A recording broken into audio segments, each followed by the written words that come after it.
পাকা সড়কের দুপাশে রোদে শুকানো হচ্ছে মাটির তৈরি নানা জিনিস। সড়কের পাশে একটি ঘরে মাটি দিয়ে তৈরি হচ্ছে এসব জিনিস। রোদে শুকানোর শেষে সেগুলো আগুনে পুড়িয়ে বিক্রির জন্য উপযোগী করা হয়। যুগ যুগ ধরে পাল পাড়া মৃৎশিল্প দিয়ে এসব কর্মব্যস্ততা।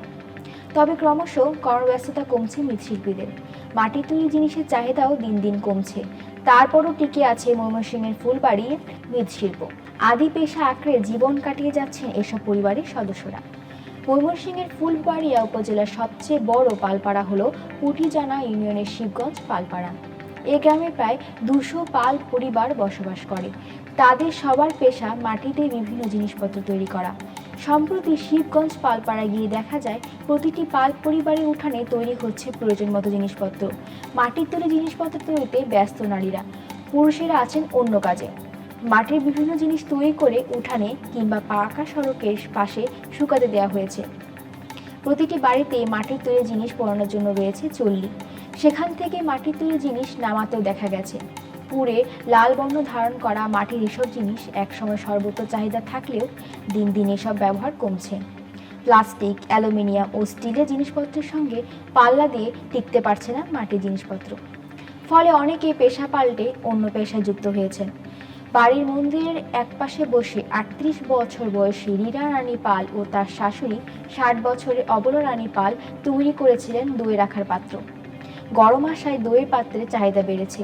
দইয়ের পাত্র তৈরির পর তারা তা পা সড়কের দিকে রোদে শুকাতে দিচ্ছিলেন। রীনা বলেন, 2 দশক আগেও বহু ধরনের জিনিস তৈরি হতো, কিন্তু দিন দিন চাহিদা কমছে। গরম এলে দইয়ের পাত্রের চাহিদা বাড়ে মিষ্টির দোকানগুলোতে। সাধারণত বাড়ির নারীরা এগুলো বানান, পুরুষেরা বাজারে নিয়ে দোকানে দোকানে সরবরাহ করেন। আরেক নারী 65 বছরের বিমলা রানী রায় পাল মাটির দলা প্রস্তুত করছিলেন। তিনি বলেন, আগে সংসারের সব কাজে মাটির তৈরি জিনিসপত্রের ব্যবহার ছিল। এখন অ্যালুমিনিয়াম, স্টিল ও প্লাস্টিকের জিনিসপত্রের ব্যবহার বেড়েছে। এরপরও ঢাকনা, দইয়ের পাতিল, পিঠার হাঁড়ি সহ চাহিদা অনুযায়ী অনেক জিনিস তারা তৈরি করেন। 35 বছরের চায়না রানী পাল ও তার স্বামী উত্তম চন্দ্র পালকে বাড়ির উঠানে চল্লি থেকে মাটির তৈরি জিনিসপত্র নামাতে দেখা যায়। উত্তম বলেন, আগে গ্রামে ফেরি করে এগুলো বিক্রি করতাম আমরা, এখন আর সে অবস্থা নেই।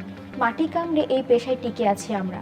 পুটিজানা ইউনিয়নের পরিষদের সদস্য মোহাম্মদ ফারুক হোসেন জানালেন, তার এলাকায় প্রায় 200 পাল পরিবার আছে। এই অঞ্চলের বৃহৎ পাল পাড়া এটি। কিন্তু দিন দিন মাটির জিনিসের চাহিদা কমায় অনেকেই পেশা বদল করছেন। শিল্পীটি টিকিয়ে রাখতে সরকার এদের জন্য প্রণোদনার ব্যবস্থা করতেও পারে।